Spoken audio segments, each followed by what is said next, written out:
નમસ્કાર મિત્રો, હું છું વનાભાઈ. તો આજે આપણે અમારા મેથળા ગામના પાળિયાના તમને દર્શન કરાવવાના છે. તો પાળિયા શું કહેવાય એના વિશે મને જે માહિતી છે એ તમને હું આપીશ. તો કન્ટિન્યુ આ મારા વિડીયોમાં મારા દર્શક મિત્રો જોતા રહેજો, અને જે કોઈ નવા મિત્રો હોય મારી ચેનલને સબસ્ક્રાઈબ કરી નાખજો. તો જુઓ, આ મારી પાછળ બતાય છે ને, એ અમારા ગામના પાળિયા. એટલે પાળિયા આપણા સૌરાષ્ટ્રની ધરતીમાં પાળિયા કોને કહેવાય? તો કે પાળિયા એટલે જે પાળમાં મરાઈ ગયા હોય, કોઈ ધર્મના રક્ષણ માટે મરી ગયા હોય, કોઈ ગાયોની વારે જતા શહીદ થઈ ગયા હોય, કોઈ બેન દીકરીની લાજ બચાવવા માટેથી દુશ્મનો સામે શહીદ થઈ ગયા હોય, એમના અહીંયા પાળિયા છે. પણ કોના કોના પાળિયા છે એ અત્યારે મિત્રો અમારા ગામની અંદર કોઈ એવું મોટું માણસ કે જે 100 વર્ષથી ઉપર હોય એવું કોઈ હાલમાં જીવિત છે નહીં, એની પાસે આનો ઇતિહાસ હોય મિત્રો. પરંતુ અત્યારે મારો પ્રયત્ન એવો છે કે મારે આ જે ગામની શોભા વધારતા એક પાળિયા, દરેક ગામની અંદર પાળિયા હોય, ત્યાં આપણે વંદન કરતા હોઈએ છીએ. અને ઘણા કવિઓએ તો પાળિયા માટે ગીતો પણ લખેલા છે અને કવિતાઓ પણ બનાવેલી છે. તો એમાંની મને એક દાદ બાપુની કવિતા યાદ આવે, એ તમને હું વારંવાર યાદ કરાવતો હોઉં છું કે આજ પૂછું તને પાળિયા રે તું કરીને દિલની વાત, કે પાદરમાં કેમ ખોડાણા પાળિયા તમે કેમ હરજાણા. એમ પછી પાળિયો એના જવાબમાં એવું કહેતો હોય છે કે વાર સડી જેથી ગામની માથે ને વાગ્યા બુંગિયા ઢોલ રે, વાર સડી તેથી ગામની માથે ને વાગ્યા બુંગિયા ઢોલ, અને પછી ખાંડાના ખેલ ખેલાણા, પછી પાળિયા અમે એમ હરજાણા. એ વાતનો ઇતિહાસની સાક્ષી પૂરતા અમારા મેથળા ગામના પાળિયા છે. જોકે આ ગામ અમારું યદુવંશી બારિયા પરિવારનું છે, અને વધારે તો બારિયા ભાઈઓના વડવાઓના જ પાળિયા છે. પરંતુ બધા પાળિયાના મને માહિતી નથી, પરંતુ હું તમને આજ અમારા ગામના પાળિયાના દર્શન કરાવું. તો વિડીયો જોતા રહેજો.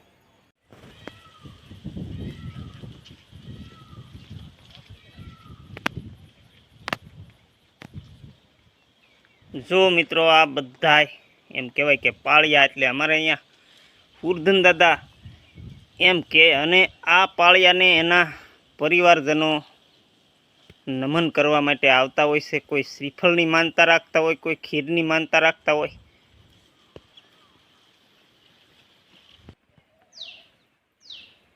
જો મિત્રો, આ બહુ જ પુરાણા પાળિયા છે. જુઓ, આને તો ઘણા વર્ષોથી સિંદૂર પણ સડેલા નથી.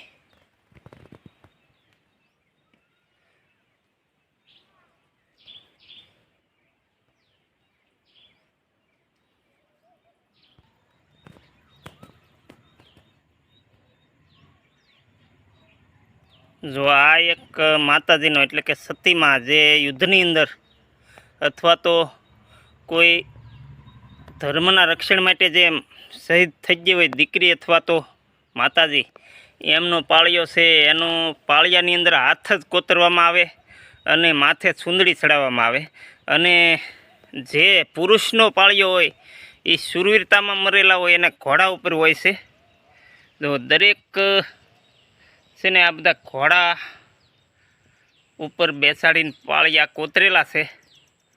અને આ એક આપણા ગામનું સ્મારક, કે અહીંયા નમવાથી આપણા દુઃખ મટી જતા હોય.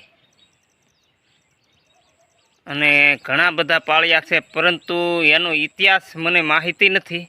ક્યારેક ઇતિહાસ મળશે ત્યારે ફરી આપણે વિડીયો બનાવીશું. પરંતુ અત્યારે આ તમારી જાણ ખાતર આપણે આ પાળિયાના દર્શન કરીએ.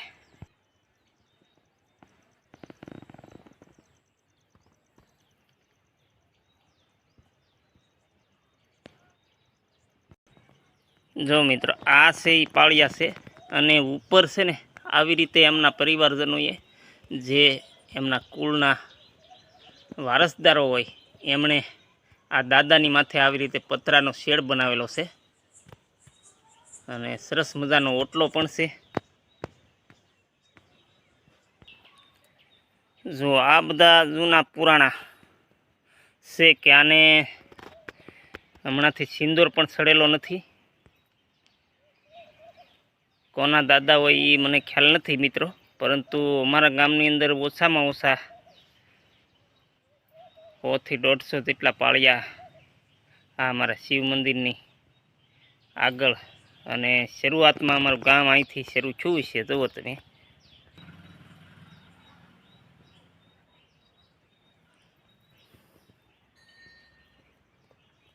જય સુરાપુરા દાદા. અને જો અહીંયા પણ એક પિંજરું મૂકેલું છે ઓટા ઉપર દાદાને.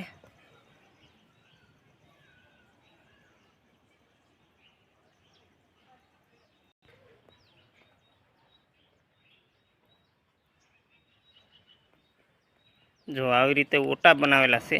અને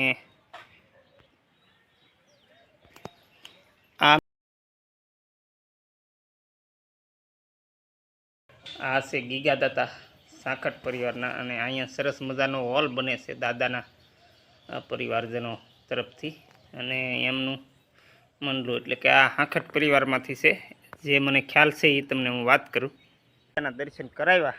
અને આ પાળિયા અમારા મેથળા ગામની કઈ બાજુ આવેલા છે એ વિશે પણ તમને અંતમાં હું વાત કરી દઉં. તો કે અમારી પ્રાથમિક શાળા છે ને એની પાછળ એટલે કે પશ્ચિમ બાજુ, અને અમારું શિવ મંદિર ઢોરા ઉપર છે એની આગળ એટલે કે પૂર્વ તરફ, અને અમારા લીંબડીવાળા ચોક તરફથી તમારે દક્ષિણ તરફ શેરીમાં હાલવું પડશે.